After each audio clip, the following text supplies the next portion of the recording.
আজও পৃথিবীতে যারা এমন করে, আলেমদের উপর যারা নির্যাতন করে, মিথ্যা মামলা দিয়ে কারাগারে ঢুকায়, নিঃসন্দেহে দোষ এদের না, দোষ হলো এদের রক্তের। কথা বলেন ঠিক কিনা? কোন সূরা বা আয়াতের তাফসীর যদি শুনতে হয় 5টা বিষয় লাগে। জোরে বলেন কয়টা?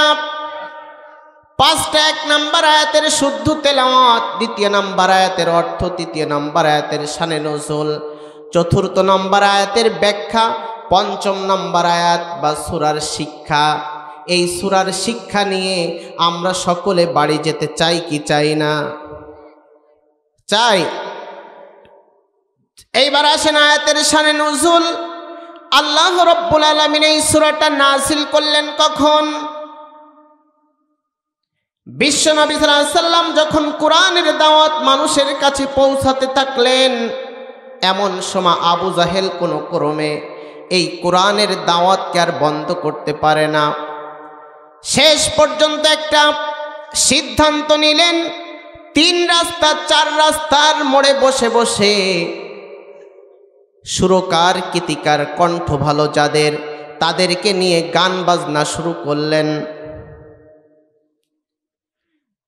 আবু জাহেল গান বাজনা শুরু করেছে। এমন সময় সাহাবায়ে ইকরাম বিশ্বনবীকে বলছে, ইয়া রাসূলুল্লাহ, ইয়া হাবিবাল্লাহ, আজকে আবু জাহেল তার সঙ্গী সাথীদেরকে নিয়ে গান বাজনা শুরু করেছে। ওদের থেকে তো আমাদের পূর্বপুরুষদের ইতিহাস তো উজ্জ্বল। ইয়া রাসূলুল্লাহ, ইয়া হাবিবাল্লাহ, আপনার পবিত্র জবান থেকে আমরা কিচ্ছা শুনতে চাই, কাহিনী শুনতে চাই, আমাদের পূর্বপুরুষদের ইতিহাস শুনতে চাই। ইয়া রাসূলুল্লাহ, ইয়া হাবিবাল্লাহ, আপনার পবিত্র জবান থেকে যদি আপনি এই কাহিনী না শোনান তাহলে আপনাকে ছাড়ব, আপনাকে ছাড়ব না।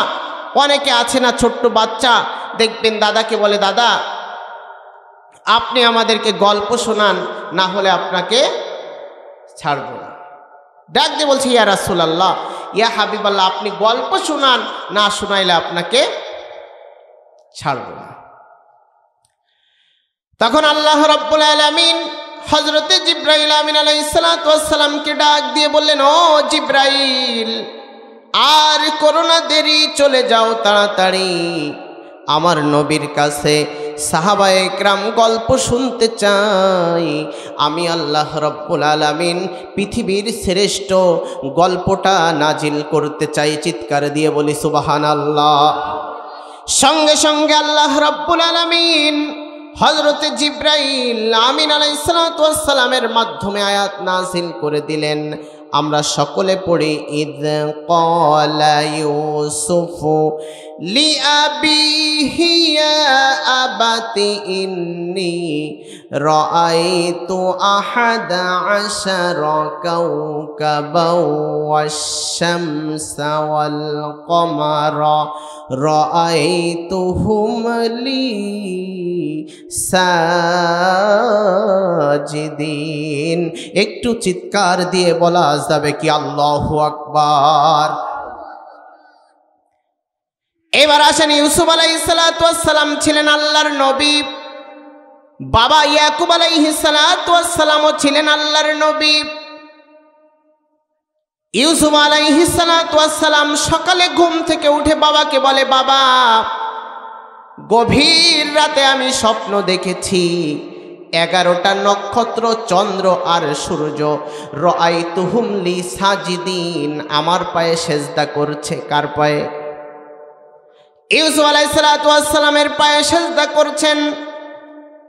বাবা ডাক দিয়ে বলছে, ক্বালা ইয়া বুনাইয়া লা তাকসুস রুয়াকা আলা ইখওয়াতিকা ফায়াকিদু লাকা কাইদা ইন্নাশ শাইতানা লিল ইনসানি আদুম মুবিন। চিৎকার দিয়ে বলি আল্লাহু আকবার।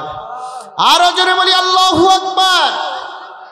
এবার ডাক দিয়ে বলছে, বাবা স্বপ্ন দেখেছো, যাহা কাউকে বলবে না, তাহা বাবা এই স্বপ্নের কথা যদি তুমি কাউকে বলো, তোমার ভাইরা যদি এই স্বপ্নের কথা জেনে যায়, নিঃসন্দেহে এই ভাইরা তোমার বিরুদ্ধে লেগে যাবে। আর আমি হলাম তোমার বাবা আল্লাহর নবী, আমার বাবাও হলো আল্লাহর নবী, আমার দাদাও হলো আল্লাহর নবী। আমি তোমার বাবা আল্লাহর নবী হয়ে তোমার এই স্বপ্নের ব্যাপারে ব্যাখ্যা করব তিনটা। জোরে বলেন কয়টা? স্বপ্নের ব্যাপারে ব্যাখ্যা করব তিনটা। এবার পিতার তিনটা ব্যাখ্যা করবেন। ওয়াকাযালিকা ইয়াজতাবিকা রাব্বুকা ওয়া ইউআল্লিমুকা মিন তা'ওয়িলিল আহাদিস ওয়া ইউতিম্মু নি'মাতাহু আলাইকা ওয়া ইয়াহদিয়াকা সিরাতাম মুস্তাকিমা। জোরে বলি আল্লাহু আকবার। ডাক দিয়ে বলছে ওয়াকাযালিকা ইয়াজতাবিকা রাব্বুকা, বলেছে সন্তান। এক নাম্বার ব্যাখ্যা হলো ওয়াকাযালিকা ইয়াজতাবিকা রাব্বুকা, তুমি স্বপ্ন দেখেছো যাহা তোমার রব সত্যে পরিণত করবে তাহা। ওয়া ইউআল্লিমুকা মিন তা'ওয়িলিল আহাদিস, আল্লাহ রাব্বুল আলামিন তোমাকে এমন জটিল এবং কঠিন ইলম আল্লাহ দান করবে, তোমার সামনে যত জটিল আর কঠিন প্রশ্ন তোমার সাথে আসুক না কেন, তোমার সামনে আসুক না কেন, সমস্ত প্রশ্নের উত্তরগুলো তুমি দিয়ে দিতে পারবে। জোরে বলি সুবহানাল্লাহ। এবার তৃতীয় নাম্বার ব্যাখ্যা হলো ওয়া ইউতিম্মু নি'মাতাহু আলাইকা। তৃতীয় নাম্বার ব্যাখ্যা হলো আল্লাহ রাব্বুল আলামিন তোমাকে নবুয়ত দান করবে। কি করবে? নবুয়ত দান করবে। কিন্তু আমি তোমার বাবা তোমার এই স্বপ্নের ব্যাপারে ব্যাখ্যা করে দিলাম তিনটা, কিন্তু তোমার আর আমার ভিতরে যেই কথোপকথন হয়েছে এই কথাগুলা যেন কেউ না জানে। এখন বলছে, এখন আমার গ্রাম্য ভাষায় আমার বাবাজিরা বলে থাকে বাতাসেরও নাকি কান। বলে কি বলে না? বাতাসেরও কান আছে, দেওয়ালেরও কান আছে। মাইজে শুধু করে কাইজে, আপনাদের দিকে বলে কি বলে না? এই যে ইউসুফ আলাইহিস সালাতু ওয়াস সালাম এবং তার পিতা, এই দুইজনের ভিতর যেই কথোপকথন হয়েছে, ঘটনাক্রমে এই কথোপকথন শুনলেন যিনি হযরতে ইউসুফ আলাইহিস সালাতু ওয়াস সালামের মেজো ভাবি, তিনি এই কথাটা তিনি শুনে ফেললেন। ইউসুফ আলাইহিস সালাতু ওয়াস সালামের ভাবি বললেন, ইউসুফ ছাড়া তোমরা হলে 11 ভাই, আর আগামী যেই দিনটা আসছে এই দিনে আর তোমাদের রক্ষা নাই। ইউসুফ পৃথিবীতে সমাজে নেতা হয়ে বসবাস করবে, আর তোমাদের কর্মী হয়ে পৃথিবীতে বাঁচতে হবে। এবার কয় ভাই সিদ্ধান্ত নিলেন তাহলে ইউসুফকে ফাঁসাতে হবে। আজ পৃথিবীতে যদি কোনো মানুষকে ফাঁসাইতে হয় তাহলে তার একটা ইস্যু তৈরি করার দরকার। একটু চিৎকার দিয়ে বলেন তো আছে না নাই? আরো জোরে বলেন আছে না নাই? এইবার কয় ভাই একটা গোল বৈঠকে বসলেন।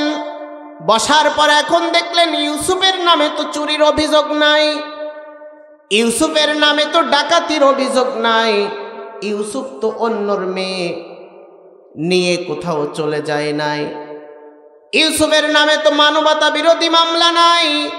শেষ পর্যন্ত ইউসুফ আলাইহিস সালাতু ওয়াস সালামের মাত্র একটা অপরাধ পেল। একটু চিৎকার দিয়ে বলেন তো কয়টা অপরাধ? একটা অপরাধ পেল, সেইটা হলো আহাব্বু ইলা আবিনা মিন্না, সেইটা হলো পিতার ভালোবাসা। একটু চিৎকার দিয়ে বলেন তো কার ভালোবাসা? আরো জোরে বলেন কার ভালোবাসা? ইউসুফ আলাইহিস সালাতু ওয়াস সালামের সেদিন একটাই অপরাধ ছিল, সেইটা হলো পিতার ভালোবাসা। আজও পৃথিবীতে অসংখ্য উলামায়ে কেরাম জালেমের কারাগারে বন্দী আছে, একটাই অপরাধ, সেইটা হলো জনগণের ভালোবাসা। চিৎকার দিয়ে বলেন ঠিক কিনা? কি ভালোবাসা? জনগণের ভালোবাসা। শেষ পর্যন্ত কয় ভাই সিদ্ধান্ত নিলেন এই ইউসুফকে আমরা হত্যা করে ফেলবো। কি করে ফেলবো? হত্যা করে ফেলবো। এবার এক ভাই প্রস্তাব পেশ করলেন, উকতুলু ইউসুফ আবিদরাহুহু আরদান ইয়াখলু লাকুম ওয়াজহু আবিকুম ওয়া তাকুনু মিন বা'দিহি কওমান সালিহিন। জোরে বলি আল্লাহু আকবার। এবার ডাক দিয়ে বলছে ইউসুফকে হত্যা করে ফেলতে হবে। আর এক ভাই প্রস্তাব পেশ করলেন, না না না, ইউসুফকে হত্যা করা যাবে না। যদি কিছু করতেই হয় তাহলে তোমরা কূপের ভিতর ফেলে দাও। জোরে বলেন কোথায়? কূপের ভিতর ফেলে দাও। শেষ পর্যন্ত সেই সিদ্ধান্ত সকলে গ্রহণ করলেন। এবার ইউসুফ আলাইহিস সালাতু ওয়াস সালামকে কূপের ভিতর ফেলে দিবে। এখন তার বাবা তো আল্লাহর নবী, নিতে গেলে বাবার পারমিশন নেওয়ার প্রয়োজন। জোরে বলেন আছে না নাই? এইবার বাবার অনুমতি নিবে। বাবার কাছে গিয়ে বলছে, বাবা আমরা ব্যবসার উদ্দেশ্যে রওনা দিতে চাই, কিন্তু আমাদের সাথে ইউসুফকে নিয়ে যেতে চাই। বাবা আরসিলহু মা'ানা গাদান ইয়ারতা ওয়া ইয়ালআব ওয়া ইন্না লাহু লানাসিহুন। বাবা আপনি ইউসুফকে আমাদের সাথে পাঠিয়ে দিন, আমাদের সাথে থাকবে, আমাদের সাথে খাওয়া দাওয়া করবে, আমাদের সাথে খেলাধুলা করবে, ইউসুফের কোনো ক্ষয়ক্ষতি হবে না। বাবা তো আল্লাহর নবী ডাক দিয়ে বলছে, আমার সন্তানেরা, ইউসুফকে তোমরা নিয়ে যাবে যখন ইউসুফকে বাঘে খেয়ে ফেলবে, তখন বাবা আল্লাহর নবী জানে কি জানে না, শেষ পর্যন্ত সব কয় সন্তানদের নিশ্চিত পরাজয় বরণ করা, এটা জানার পরেও শেষ পর্যন্ত সন্তানকে রাখতে পারলেন না। সন্তানকে এবার অন্য সন্তানদের হাতে তুলে দিলেন, যাও নিয়ে যাও। যখন তারা নিয়ে হযরতে ইয়াকুব আলাইহিস সালাতু ওয়াস সালামের চক্ষুর আড়াল যখন হয়ে গেলেন, ইউসুফ আলাইহিস সালাতু ওয়াস সালামের উপর নির্যাতন শুরু করে দিলেন। যখন নির্যাতনের কাশাঘাতে তিনি জর্জরিত হয়ে যাচ্ছে, এমন সময় ইউসুফ আলাইহিস সালাতু ওয়াস সালাম ডাক দিয়ে বলছে, ও আমার ভাইয়েরা, আমি তো তোমাদের দূরের কেউ না, আমি তো তোমাদের আপন ভাই। আজকে আমার উপর তোমরা এমন নির্যাতন করো, এমন নির্যাতন তোমরা করছো, তোমাদের কি একটু দয়া হয় না?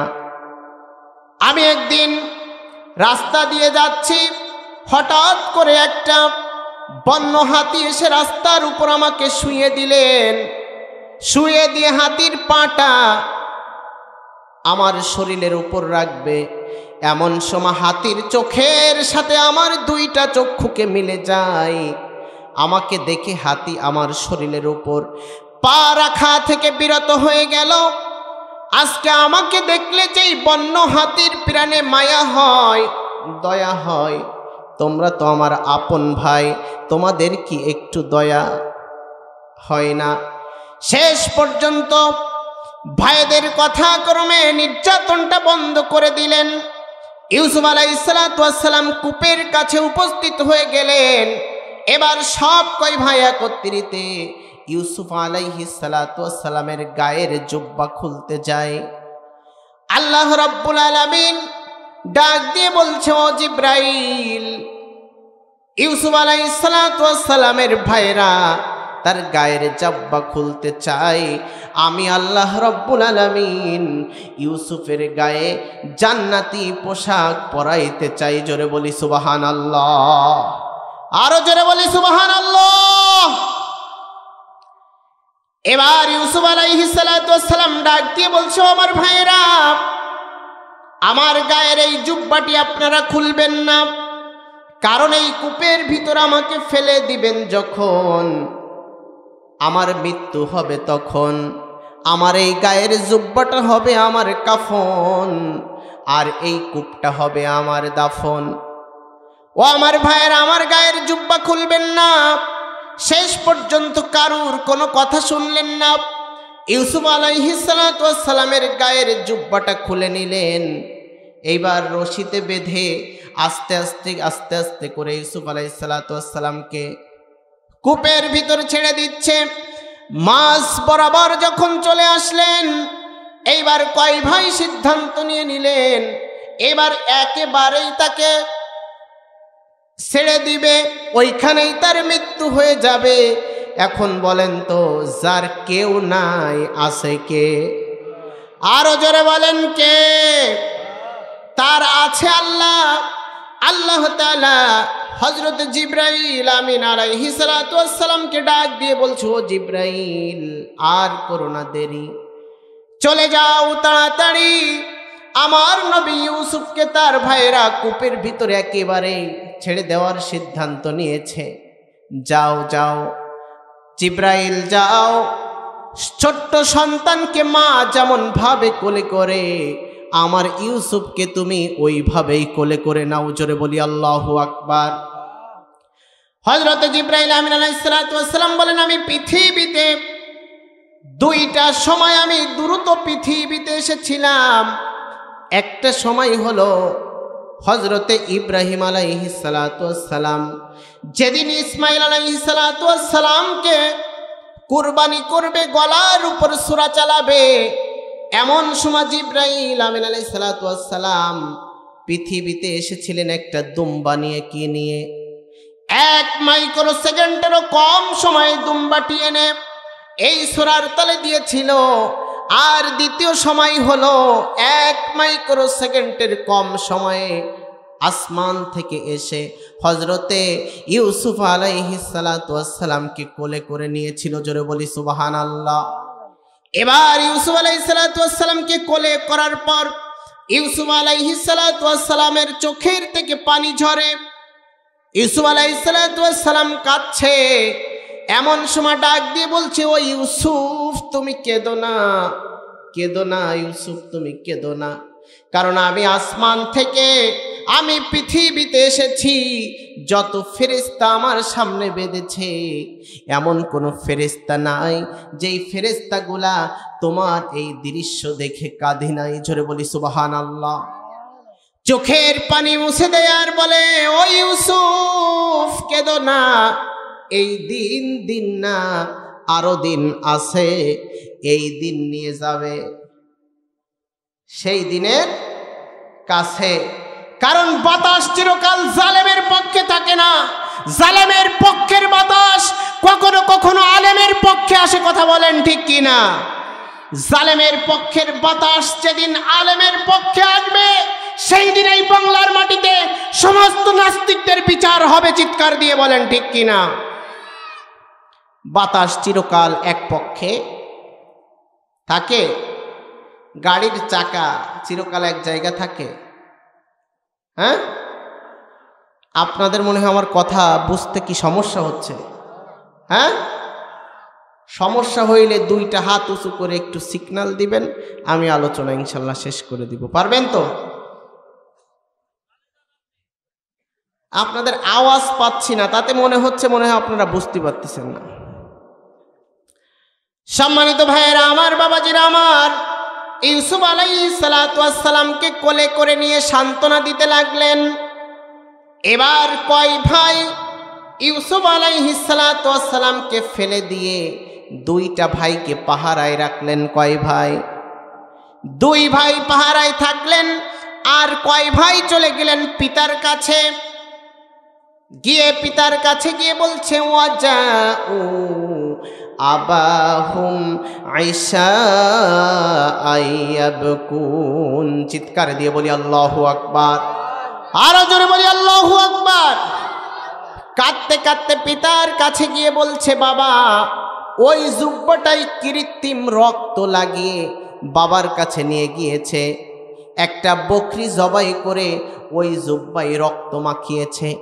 রক্ত মাখা জুব্বা নিয়ে বাবার কাছে কাঁদতে কাঁদতে গিয়ে বলছে, বাবা, আমার ছোট ভাই ইউসুফকে বাঘে খেয়ে ফেলেছে।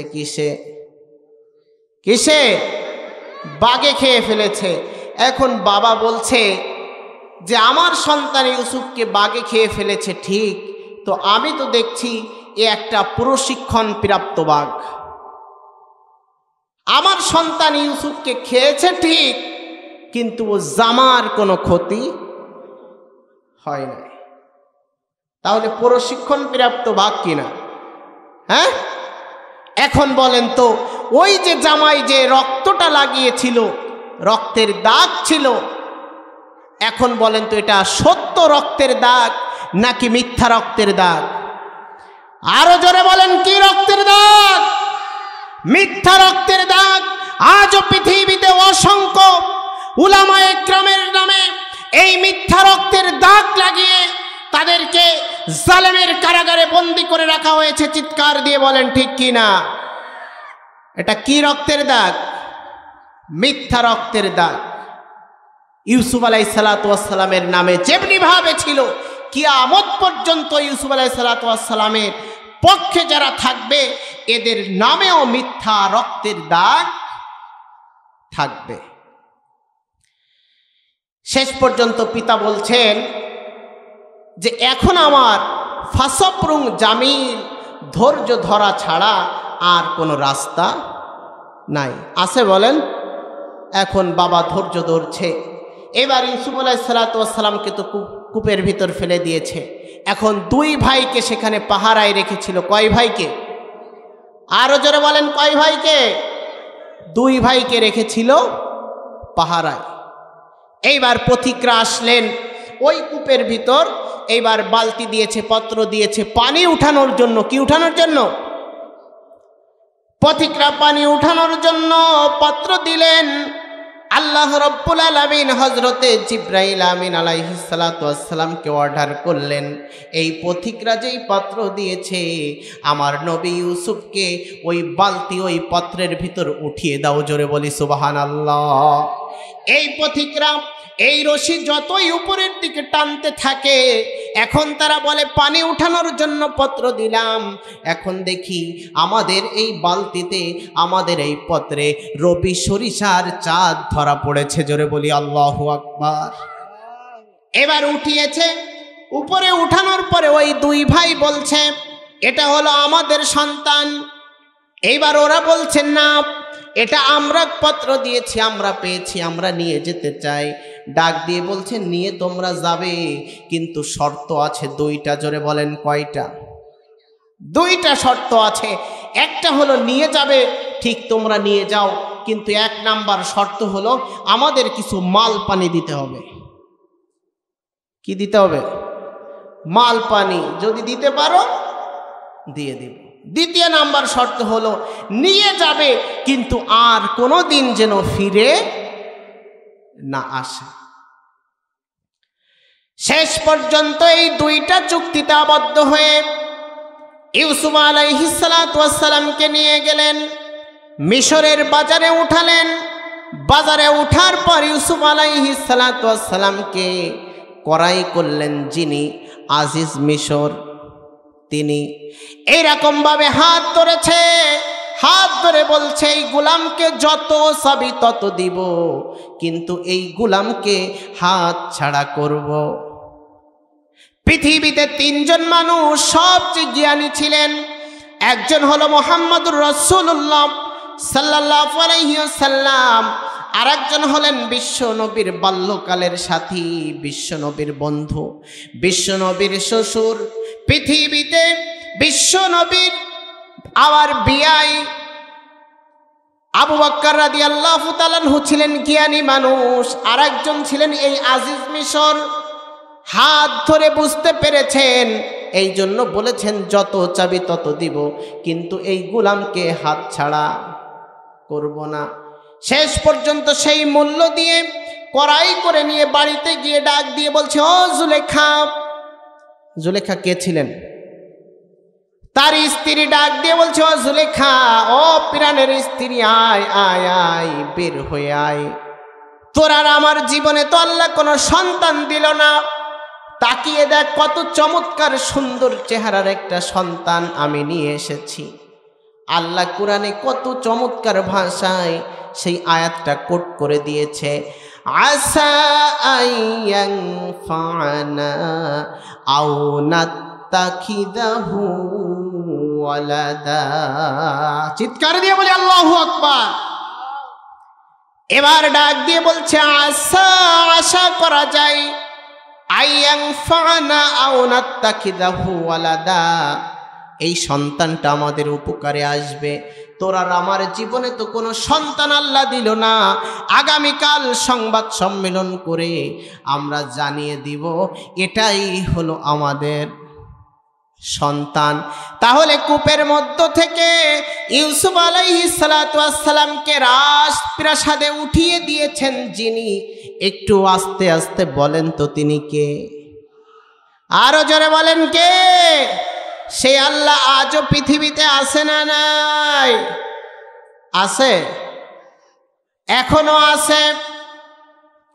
এবার ইউসুফ আলাইহিস সালাতু ওয়াস সালাম তিল তিল করে ওই সংসারে বড় হতে থাকলেন। শেষ পর্যন্ত ইউসুফ আলাইহিস সালাতু ওয়াস সালামের চেহারা আমার আপনার মতো ছিল নাকি আরো ভালো ছিল?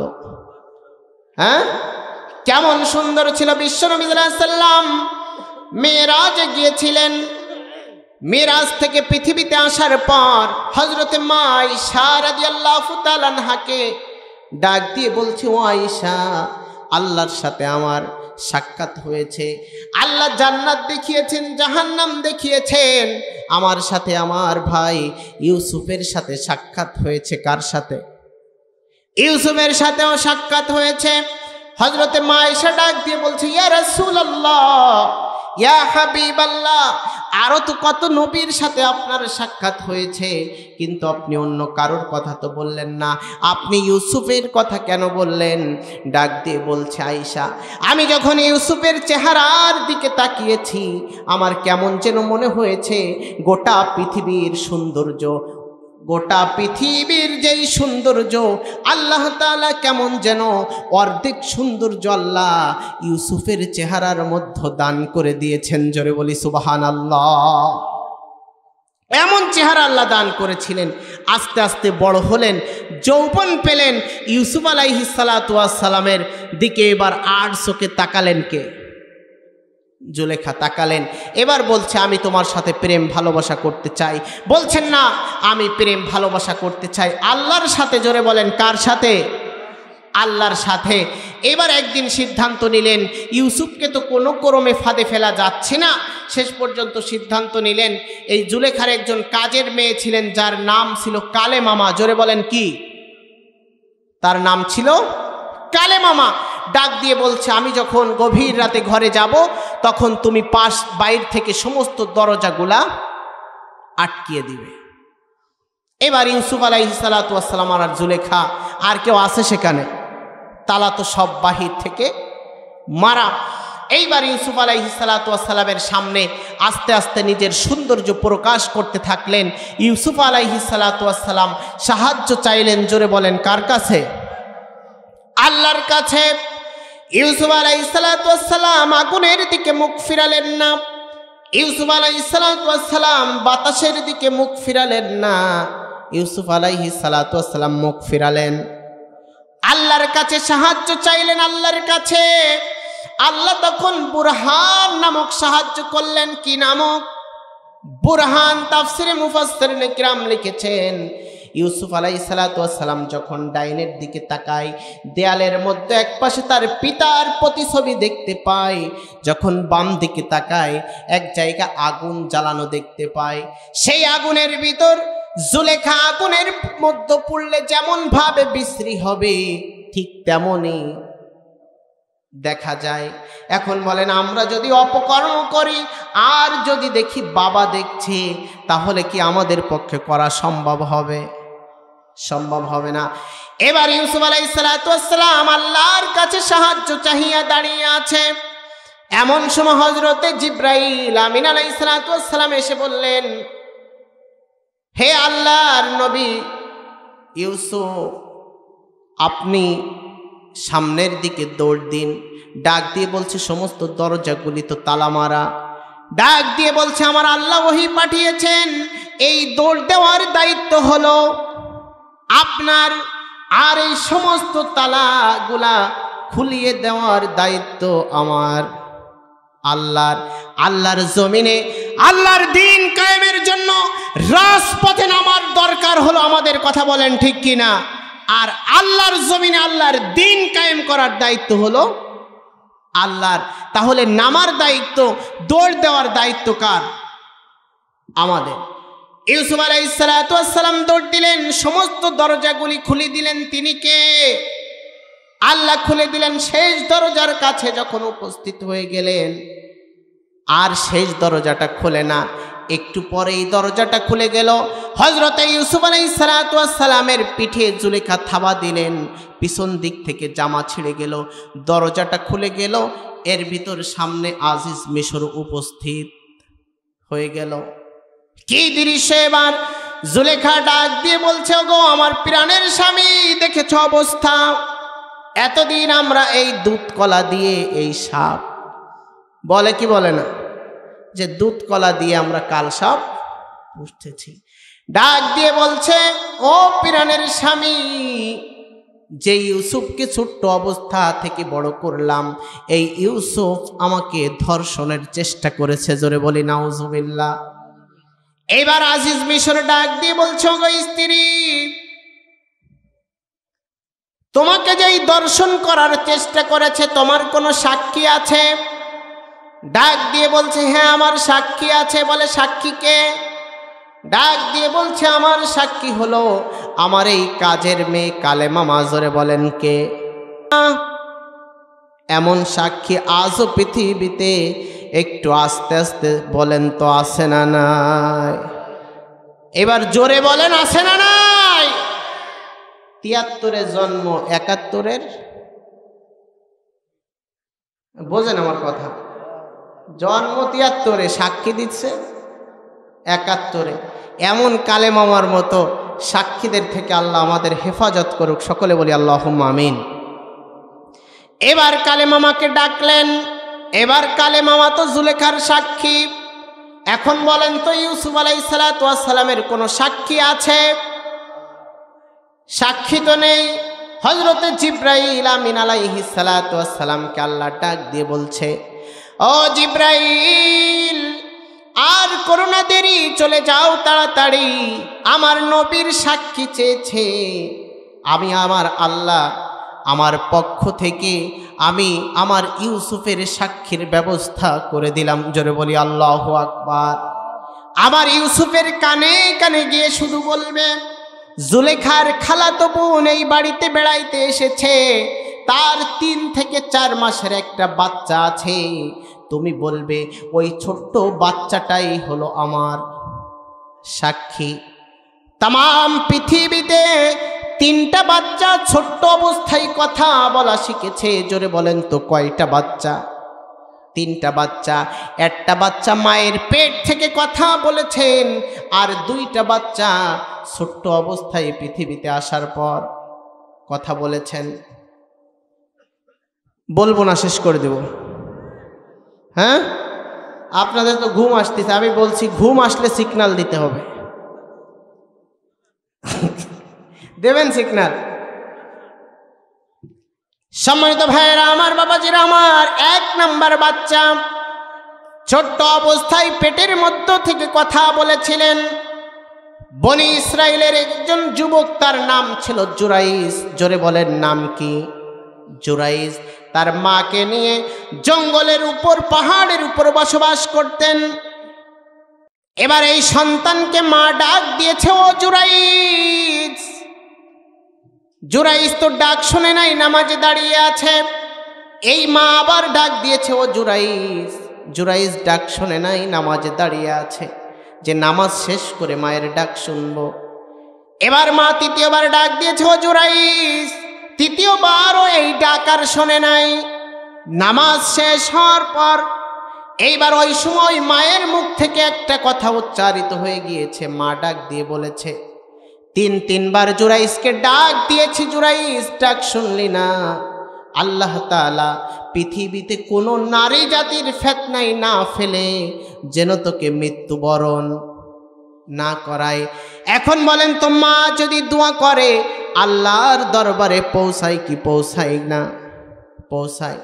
আল্লাহর দরবারে পৌঁছে গিয়েছে, দোয়া কবুল হয়ে গিয়েছে। কিছুদিন যেতে না যেতেই জুরাইজের দরজায় নক করেছে একটা নষ্ট মহিলা। এসে ডাক দিয়ে বলছে, ও জুরাইজ। জুরাইজ নামাজে দাঁড়িয়ে আছে, ডাক শুনে নাই। তৃতীয়বারও ডাক শুনে নাই। নামাজ শেষ করে দরজা খুলে দেখে নষ্ট একটা মহিলা। ডাক দিয়ে বলছে, জুরাইজ তোমার সাথে আমি প্রেম ভালোবাসা করতে চাই। ডাক দিয়ে বলছে, না না না, আমি আমার আল্লাহর সাথে প্রেম ভালোবাসা করতে চাই। কার সাথে? আল্লাহর সাথে। শেষ পর্যন্ত কোনো ক্রমে ফাঁদে যখন ফেলতে পারলেন না, বাহিরে গিয়ে একটা রাখালের সাথে মেলামেশা করলেন। কার সাথে? রাখালের সাথে। গর্ভবতী হয়ে গেলেন। কয়েক মাস পর এলাকার লোক জিজ্ঞাসা করলেন, হে মেয়ে, তোমার তো বিবাহ হয় নাই, তোমার পেটে সন্তানের বাবাকে? ডাক দিয়ে বলছে, পাহাড়ের উপর যেই যুবকটা থাকে ওটাই হলো, ওই জুরাইজটা হলো এই সন্তানের পিতা। জোরে বলি নাউজুবিল্লাহ। এখন এই যদি মসজিদের ইমাম সাহেব করে, আপনাদের যার বাড়ি যে লাঠি আছে বাড়ি থাকবে নাকি মসজিদে চলে যাবে? কোথায় যাবে? আগে ওই ইমামরে সাইজ করবেন না? এবার সাইজ করার জন্য চলে গিয়েছে। ডাক দিয়ে বলছে, আমি অপরাধী নয়। সকলে এক বাক্যে বললেন, তুই অপরাধী। ডাক দিয়ে বলছে, তাহলে আমাকে 2 রাকাত নামাজ পড়তে দাও। কয় রাকাত? 2 রাকাত নামাজ পড়লেন। আল্লাহর কাছে দুহাত তুলে ফরিয়াদ করলেন, আল্লাহ তুমি যদি কুল হুয়াল্লাহু আহাদ হয়ে থাকো, আল্লাহ তুমি যদি আল্লাহুস সামাদ হয়ে থাকো, তুমি যদি লাম ইয়ালিদ ওয়া লাম ইউলাদ হয়ে থাকো, তুমি যদি ওয়া লাম ইয়াকুল লাহু কুফুয়ান আহাদ হয়ে থাকো, আল্লাহ তুমি এই পেটের মধ্য থেকে এই বাচ্চার জবানটা খুলে দাও। জোরে বলি আল্লাহু আকবার। এবার ইশারা করলেন, ওই মেয়ের পেটের দিকে আঙ্গুল দিয়ে ইশারা করলেন। ওই মেয়ের পেট থেকে সেই বাচ্চা আওয়াজটা দিয়ে দিলেন, জবাবটা দিয়ে দিলেন, আমার পিতা হলো ওই রাখাল। জোরে বলেন কে? রাখাল। এবার আসেন দ্বিতীয় নাম্বার, যেই বাচ্চা পৃথিবীতে ছোট্ট অবস্থায় কথা বলা শিখেছিলেন, তিনি হলো হযরত ঈসা আলাইহিস সালাতু ওয়াস সালাম। কে? ঈসা আলাইহিস সালাতু ওয়াস সালাম পৃথিবীতে আসলেন, তার তো পিতা ছাড়াই আল্লাহ সৃষ্টি করেছেন। সমাজের লোকেরা জিজ্ঞাসা করলো, মারিয়াম তোমার যেই সন্তান, এই সন্তানের পিতাকে? বলতে পারলেন না। আল্লাহ ওহী পাঠিয়ে দিলেন, ফাআশারাত ইলাইহি ক্বালু কাইফা নুকাল্লিমু মান কানা ফিল মাহদি সাবিয়া। জোরে বলি আল্লাহু আকবার। ডাক দিয়ে বলছে, হে মারিয়াম ওই বাচ্চার দিকে ইশারা করো। ক্বালু কাইফা নুকাল্লিমু মান কানা ফিল মাহদি সাবিয়া। ওই দোলনার ভিতর যেই বাচ্চা আছে ওই বাচ্চাই উত্তরটা দিয়ে দিবে। জোরে বলি সুবহানাল্লাহ। সঙ্গে সঙ্গে ওই বাচ্চার জবান থেকে উচ্চারণ করলেন, ক্বালা ইন্নী আবদুল্লাহি আতানিয়াল কিতাবা ওয়া জাআলানি নাবিয়্যা। চিৎকার দিয়ে বলি আল্লাহু আকবার। আরো জোরে বলি আল্লাহু আকবার। ডাক দিয়ে বলছে, ইন্নী আবদুল্লাহ, আমি হলাম আল্লাহর বান্দা। কার বান্দা? আল্লাহর বান্দা। আতানিয়াল কিতাব, আর আল্লাহ পৃথিবীতে আমাকে ভাসমান অবস্থায় ছেড়ে দেন নাই। আতানিয়াল কিতাব, আল্লাহ আমাকে একটা কিতাব দিয়েছেন।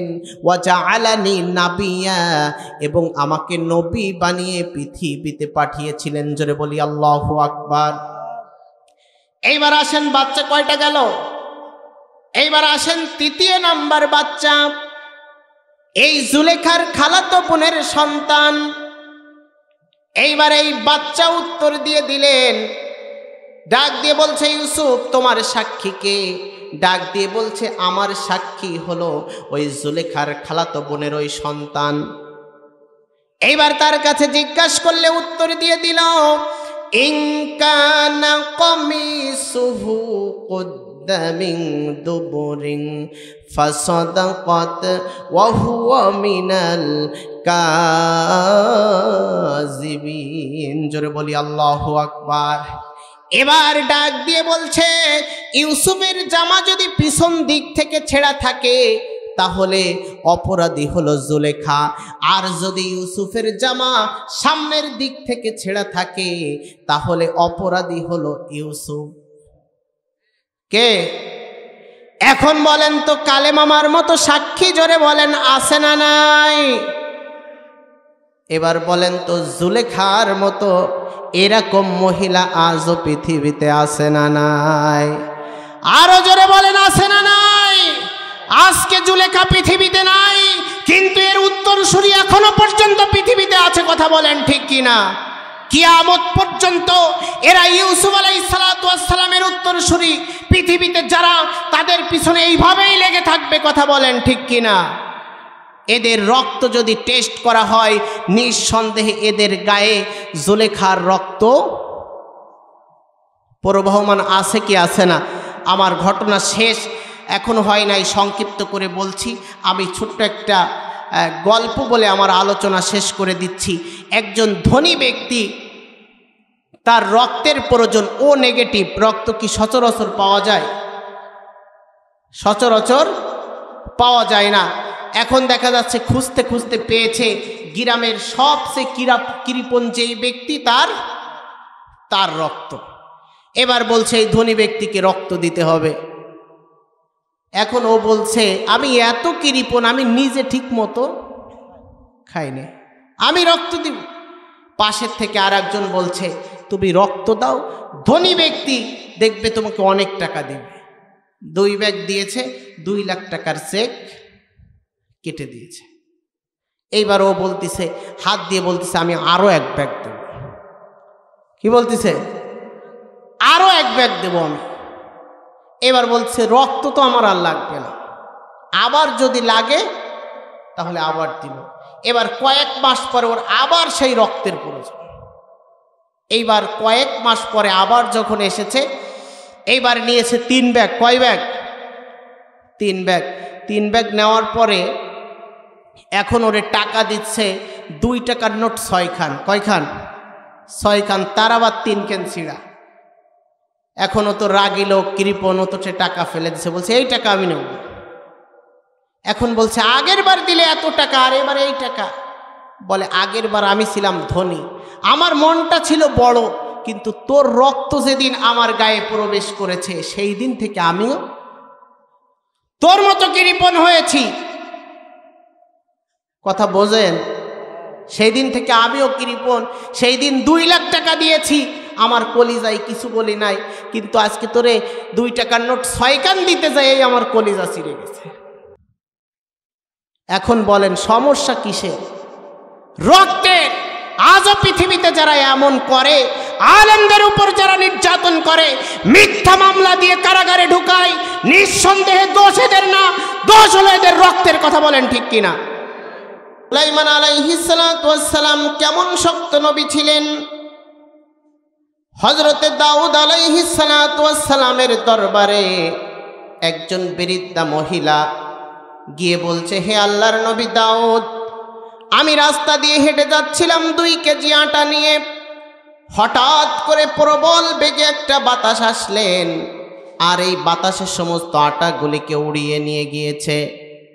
হে আল্লাহর নবী দাউদ, তোমার আদালতে বিচার দিয়ে গেলাম, তুমি কোরআন দিয়ে সঠিকভাবে ইনসাফভাবে বিচারটা করে দিবে। দাউদ আলাইহিস সালাতু ওয়াস সালাম খাদ্য বিভাগের কর্মচারীকে ডাক দিয়ে বলছো, খাদ্য বিভাগের কর্মচারী, এই বৃদ্ধা মহিলাকে 1 বস্তা আটা দিয়ে দাও তাড়াতাড়ি। এখন বলেন তো ওই বৃদ্ধা মহিলা খুশি নাকি বেজার? কারণ গেছে কম পাইছে বেশি, বুড়ি এখন মহা খুশি। এক বস্তা আটা নিয়ে বের হয়েছে। বাহিরে দাঁড়িয়ে আছেন যিনি, হযরতে সুলাইমান আলাইহিস সালাতু ওয়াস সালাম। তিনি ডাক দিয়ে বলছে, বুড়িমা গিয়েছিলে কোথায়? বলছে, বাতাসে আটা নিয়ে গিয়েছে, দাউদের কাছে বিচার দিয়েছি, এক বস্তা পেয়েছি। ডাক দিয়ে বলছে, বুড়িমা দাউদের কাছে আবার যাও, দাউদের কাছে গিয়ে বলবে এই বিচারটা সঠিক হয় নাই। দাউদের কাছে আবার গিয়ে বলছে, আল্লাহর নবী দাউদ, বিচারটা সঠিক হয় নাই। দাউদ আলাইহিস সালাতু ওয়াস সালাম এবার 2 বস্তা দিয়েছে। কয় বস্তা? বুড়ি তো আরো মহা খুশি, কারণ গেছে কম পাইছে। বাহিরে যাওয়ার পর আবার বলছে, বুড়িমা দাউদের কাছে আবার যাও, গিয়ে বলবে বিচারটা সঠিক হয় নাই। এবার বুড়িমা বলছে, নবীরা যেমন নরম তেমন গরম, অতএব এটা আমার পক্ষে আর সম্ভব না। ডাক দিয়ে বলছে, বুড়িমা তুমি যদি দাউদের কাছে না যাও, এই আটা নিয়ে তোমাকে এই দরবার থেকে বের হতে দিব না। এবার দাউদের কাছে শেষ পর্যন্ত আবার গেলেন, গিয়ে বলছে, আল্লাহর নবী দাউদ, এই বিচারটা সঠিক হয় নাই, এই কথাটি আমি বলি নাই, বাহিরে দাঁড়িয়ে আছেন যিনি এই কথাটা বলেছেন তিনি। দাউদ আলাইহিস সালাতু ওয়াস সালাম এখন চিন্তা করছে, এটা আমার বাবা সুলাইমানের কাম ছাড়া অন্য কারোর কাম হতে পারে না। ডাক দিয়ে বলছে, বাবা সুলাইমান, আয় বাবা আমার কাছে আয়।